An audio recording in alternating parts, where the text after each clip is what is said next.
Ejitun wanni siin ufesa qabdu guddaan dubartiin islaamaa akkamitti diina islaamaatti dalaguu dandeettii waan jedhu. Akkaataa dubartiin sahabaata zaman rasuula jirtu sun zaman ergamaa rabbi dachaa irratti ergan dubartiin islaamaa akka dhiiraa gaachan taatee bir dhaabachaa turte. Diina islaamaatti afaan taa turte. Diina islaamaa deeggara jabeessa bir dhaabachaa isaatii jaalatna waliin jeetee irra lolaatti argamtee waliin lola turte. Warqabsaa akkamii islaamota fulaan kennee war yaadda wajji dubartiin. Zaman har'aatti immoo dubartiin ta'e maan kee jirnu nam islaamummaa faallessuu fi islaamummaa tarkaanfachuu dhowweetu dubartii ta'e jechuudha zaman kana. Waan amaamtu dhuugee nu garu waan dachaan keessaa deemuu jira, fasaad deemuu jiru, hafula sargii deemuu jiru, hafula du'aat, fula fuudhaat, fula shirkii garaagara namni deemuu jiru, namni diina islaamaa akkasii lafirra batu godhuu jiru, amma haa dubartoota islaamaati jechuudha. Waan arguu jirru. Zaman sunitti immoo dubartiitu diina islaamaa utubee armaan gahe. Dubartii malee diina islaamaa hin jaaramtu. Namni tokkofa lubbuu fi diinaa kenne Sumayyaa haadhaan maare dubartii jalqabni immoo wareegamisi. Diina islaamaatti namni wareegame lubbuu fi dabarsee lubbuuti jabaatu diina islaamaa lafirraa taa'aaf tuuti jedhee diina bira dhaabate.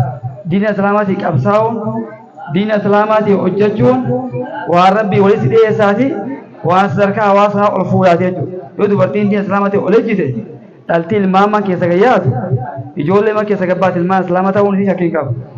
Yoo hawwan islaamaa islaamummaadhaaf ani jiraa hayataati. Yoo hawwan islaamaa ani islaamummaatti ijaaf hin jira. Madrasa ilmaatti inni barsiifte abarattu yoo hayataate diinaan islaamaa bakka ga'uun isii shakkii qabu jechuudha. Yoo dubartiin diina raddantan qabne haasumteettee walta haaltee isa islaamummaa isa dabartan isa islaamummaa isa ooftantummaa waan kijiba maani itti fiika wal kufiif taate islaamummaan gara tokko deemuu dandeettu jechuudha.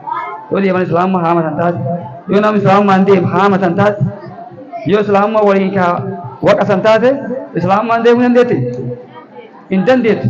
Kanaaf yoo wal jajjabeessan yoo diina kan irratti dubartiin hawwan jaarroti ummuluun akka horii fi maamultuutti akka maanuu fi maamultuutti akka ilmaan tamaarii ooftuutti madrasaa xooftee diina islaamaa fi kamaa multaate diina islaamaa lallistee itti midhaatti guyyaa irraa nama kan ijaa fayyadaman kan yaa'u diina ummuluun midhaagaa jechuudha. Lafti rabbitu seena hojjechuuf wanni dubartoota kakaasu dadhabe dargaggeessee wanni kakaasu dadhabe islaamummaa of kennuuf jaalala islaamummaa qabnu gabbaafachuu wanni dhowwe hubannoo islaamummaa gahaa qabaachuu dhabu. Kiiloo islaamummaa qabdu beekuu dhabu. Kiiloo islaamummaa qabdu sun hawaasa keenya beeksifnee haayoo ta'e na beeku. Haayoo waan kanaati beeku. Hawaasa keenya jiruuf jireenya hawaasa keenya jiruuf jireenya dubartoota islaamaa tadira kan kee jirtu quraanaaf hadiisaan akkasiin hoogganan taasisuutu haayoo ta'e guddo. Warri jiruuf jireenyi isaanii cuftinu islaamummaan hoogganan rabbunaa taasisu. Warra akkaataa quraanaaf hadiisii nabiyyi alayhi salaatu wassalaam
Allahu Akbar. Nagama wali sige. Nagama ni.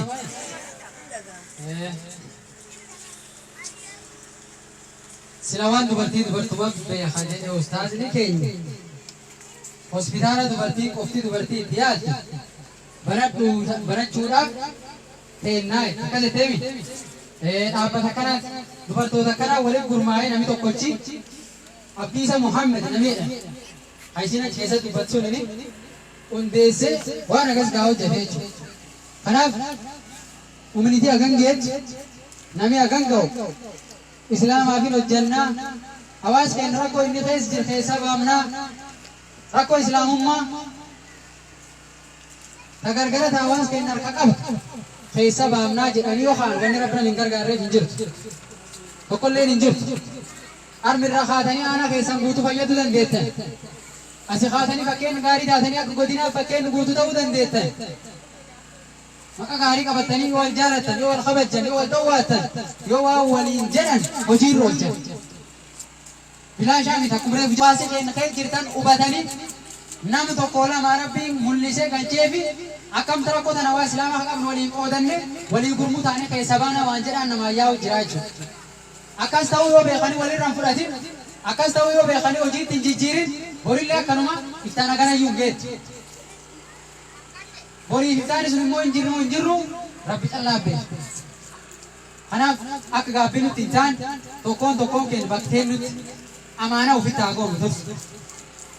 Lammaffaa yoo harmakaan waan jedhan sun takka nu yaachisee beeka haalummaan keenya iyyuu haalummaan dhuunfaa keenya haalimaan keenya haali abbamaan keessanii. Akkuma nu yaachisee beeka yoo yaachisee hin beekne gari yaa'uu jiru aakhira shakki tokko malee akkasiini aakhira. Akhiraan bakka waan addunyaa kana irratti hojjettu qof sii deebisan malee bakki tuujii dhibii hojjetaniini. Waan harmatti hojjetu qofa achi sii deebisan. Kanaaf amaanaa wanni watti kennuu jiru kunin yoo rabbiin jedha akkasii jabeessitanii sagantaa keenya gara dhumaatti deemuu jirra inshaallah umuruun duratti dhuftanii gurmooftanii kawal dhabeellee wal taraarame kawal jaalatullee jaalalirra no dabalata akkasiimi wal jaalata waan guddoo kee jiru wanni deddeebi'uuf yoo wal jaalata rabbillee nam jaalata yoo walii rahmat godha rabbillee rahmat namaa godha yaa rabbi rahmat nu godha rakkoo nu keessa jirtamu yaa rabbi keessa nu baasi rakkoo hawaasa keessa jiru bakka kamittuu yaa rabbi keessa baasi kanaaf waan kan irratti nam xiqqoo tokko dhibiitti jiru ilmaan isa taanaan hawarri isa taanaan yaa rabbi nu furi yaa rabbi nu fayyisi yaa rabbi hin dandeetta dhagaan si ol dhaabbanne gurmoomne si kadhanne maatii teenta islaamummaa qabne yaa rabbi nu qajeelchi yaa rabbi nu qajeelchi yaa rabbi nu qajeelchi yaa rabbi nu qajeelchi sinnam qajeelcha yaa rabbi maatii teen nu qajeelchi maatii teen tanu beennuuf hatta namnu hin beekne illee kamuu yaa rabbi nu qajeelchi namni yoo islaam homa nurraan hir'atan homa nurraan qoodatu qabeen nurraan barbaadu homa nurraan barbaada nurraan barbaadu yoo rabbi bira darajaan keen darameeni gurmuun islaamummaa irratti addunyaa irra nu daramtu malee namni hin qajeelin kamuu yaa rabbi nu qajeelchi haadhaaf abbaa keenyaan jalqabe yaa rabbi nu islaamsi isaanii akka keessan kanatti dubartii akka keen kanatti war dhiiraa waan islaamummaa irratti argamilteennaa yaa rabbi nu garsiisa yaa rabbi nu garsiisa